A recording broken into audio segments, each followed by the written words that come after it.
أهلا بيكم في الأسبوع الثالث والحلقة ال15 من بودكاست دقيقة تنقذ حياة. النهاردة هنتكلم عن الجروح.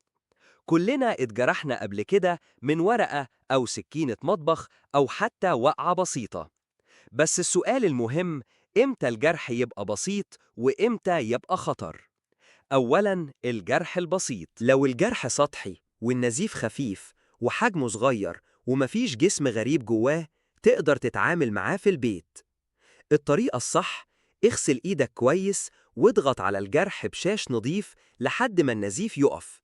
بعدها اغسل الجرح بمية جارية نظيفة وحط شاش ولصق طبي.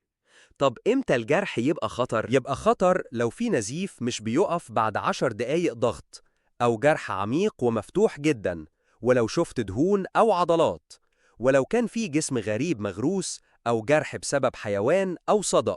هنا ما نحاولش نعالجه لوحدنا ونروح المستشفى فوراً.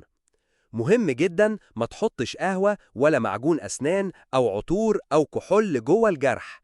الحاجات دي ممكن تزود الالتهاب وتسبب تلوث. وفي نهاية الحلقة حابين نقولك إن مش كل جرح بسيط، بس كمان مش كل جرح يخض.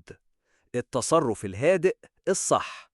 استنونا بكرة في حلقة جديدة، وما تنساش تشارك الحلقة، يمكن توصل لحد محتاجها.